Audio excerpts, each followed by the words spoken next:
ঋষিকেশ। ঋষিকেশ হলো ভারতের একটা ছোট্ট শহর।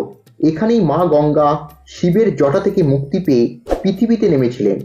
ঋষিকেশ তীর্থস্থান হিসেবে পরিচিত এবং হিন্দুদের জন্য অন্যতম পবিত্র স্থান হিসেবে বিবেচিত হয়। উচ্চতর জ্ঞানের সন্ধানে প্রাচীন কাল থেকেই হিন্দু ঋষি ও সাধুরা ঋষিকেশে এসেছেন। নদীর তীরে গড়ে উঠেছে মন্দির ও আশ্রম। এটি গাড়োয়াল হিমালয়ের প্রবেশদ্বার এবং বিশ্বের যোগ রাজধানী হিসেবেও পরিচিত। আজ আমি একদিনে আপনারা কিভাবে ঋষিকেশ ট্যুর প্ল্যান করবেন তা নিয়ে আলোচনা করব। তাই যারা দুদিন হরিদ্বার ভ্রমণের পর ঋষিকেশে কাটাবেন ভাবছেন তারা এই ভিডিওটি শেষ পর্যন্ত দেখতে থাকুন। আমি গত পর্বে 2 দিনে হরিদ্বার ভ্রমণের ট্যুর প্ল্যান সহ হরিদ্বারের সমস্ত দর্শনীয় স্থানগুলির সম্পর্কে আলোচনা করেছি। যারা ওই ভিডিওটি দেখেননি তাদের কাছে অনুরোধ, এই ভিডিওটি দেখার পর ওপরের আই বটন অথবা নিজের ডেসক্রিপশনের লিঙ্কে গিয়ে দেখে নেবেন। হরিদ্বার থেকে ঋষিকেশের দূরত্ব 25 কিলোমিটার। এই দূরত্ব কভার করতে সময় লাগবে 45 মিনিট। তবে বেলা যত বাড়তে থাকবে সময় তত বেশি লাগবে। তাই আপনারা চেষ্টা করবেন সকাল সকাল বেরোতে। হরিদ্বার থেকে ঋষিকেশ পৌঁছানোর সুলভ উপায় হলো শেয়ার বা বিক্রম গাড়ি রিজার্ভ করা। শেয়ার গাড়িগুলি আপনাদের ঋষিকেশের বিক্রম স্ট্যান্ডে এসে নামিয়ে দেবে। হরিদ্বার থেকে ঋষিকেশের শেয়ার বিক্রম ভাড়া 60 টাকা এবং ঋষিকেশ থেকে জানকীঝুলা পর্যন্ত ভাড়া 20 টাকা। বিক্রম গাড়িতে যেহেতু 10 জন করে নেয়, তাই যদি আপনাদের অসুবিধা হয় তার জন্য আপনারা একটি বিক্রম রিজার্ভ করে নিতে পারেন এবং ঋষিকেশে পৌঁছে গাড়ি রামঝুলা অথবা লক্ষণঝুলার নিকটবর্তী পার্কিংয়ে রেখে দিতে পারেন। আপনারা যদি 4 জন থাকেন তবে একটি অটো রিজার্ভ করতে পারেন।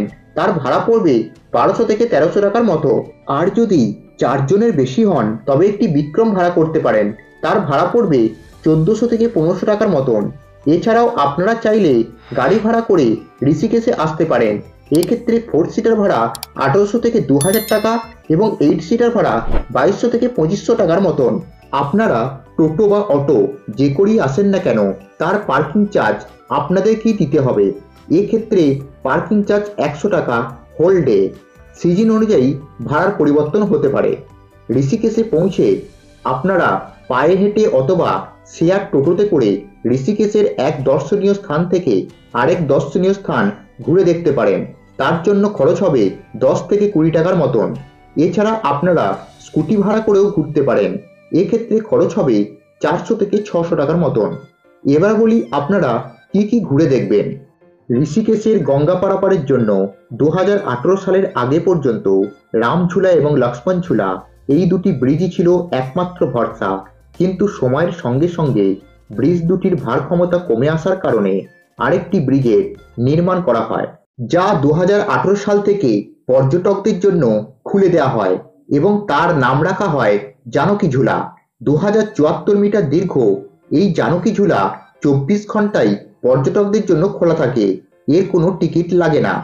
জানকীঝুলা থেকে মাত্র 600 মিটার দূরে অবস্থিত আপনাদের পরবর্তী গন্তব্য হল পরমার্থ নিকেতন, ঋষিকেশের সবচেয়ে বড় ও পুরনো আশ্রমগুলির মধ্যে একটি। আশ্রম থেকে 500 মিটার দূরে দ্বিতীয় দর্শনীয় স্থানটি হল রামঝুলা।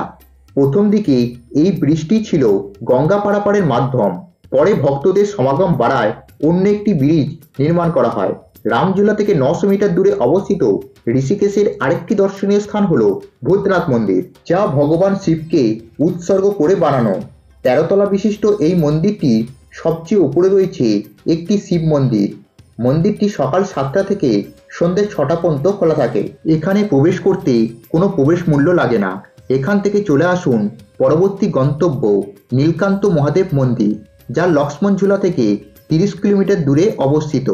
শ্রাবণ মাসে এই মন্দিরে এসে ভক্তরা বাবার মাথায় জল ঢালেন, যা কাবাড়ি যাত্রা নামেও পরিচিত। এটি সকাল 5টা থেকে 8টা পর্যন্ত খোলা থাকে। এখান থেকে চলে আসুন আজকের শেষ দর্শনীয় স্থান ত্রিবেণী ঘাট।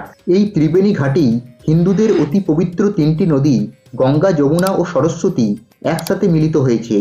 এই ঘাটে সন্ধ্যা আরতি হরিদ্বারের সন্ধ্যা আরতির মতোই প্রসিদ্ধ। এখানে প্রতিদিনই 6টার সময় গঙ্গা আরতি অনুষ্ঠিত হয়, যা দেখার জন্য বিকেল থেকেই ভক্তদের ভিড় জমতে শুরু করে। সন্ধ্যা আরতি দেখার পর আপনারা এখান থেকে রওনা দিন হরিদ্বারের উদ্দেশ্যে। হরিদ্বার স্টেশন থেকে প্রতিদিন রাত্রি 10টা বেজে 18 মিনিটে দুন এক্সপ্রেস অথবা 11টা বেজে 43 মিনিটে কুম্ভ এক্সপ্রেস বা উপাসনা এক্সপ্রেস কলকাতা রওনা দিচ্ছে। এখানে বলি, আপনারা যদি সেই দিন রাতেই কলকাতার উদ্দেশ্যে রওনা দিতে চান তাহলে একটা গাড়ি রিজার্ভ করেই ঋষিকেশে আসা ভালো। তাহলে আপনারা সেই দিন রাতেই কলকাতার উদ্দেশ্যে রওনা দিতে পারবেন, না হলে সেই রাতটা হরিদ্বারের হোটেলে কাটাতে হতে পারে। সবশেষে বলবো আপনাদের কত খরচ হতে পারে। ঋষিকেশ ভ্রমণের খরচ সম্পূর্ণ আপনাদের ওপর নির্ভর করছে। আপনারা যদি শেয়ারে করে আসেন তার খরচ আলাদা হবে, আর আপনারা যদি রিজার্ভ করে আসেন তার খরচ আলাদা হবে। ভিডিওর মধ্যে আমি শেয়ার গাড়ি ও রিজার্ভ গাড়ির ভাড়া আলাদা আলাদা করে শেয়ার করেছি। এখানেই শেষ হলো আজকের ভিডিও। ভিডিওটি কেমন লাগলো কমেন্ট করে অবশ্যই জানাবেন। ভালো লাগলে লাইক করে দেবেন, আর চ্যানেলে যদি নতুন হয়ে থাকেন তবে চ্যানেলটিকে সাবস্ক্রাইব করে পাশে থাকবেন। আবার দেখা হচ্ছে পরবর্তী ভিডিওতে।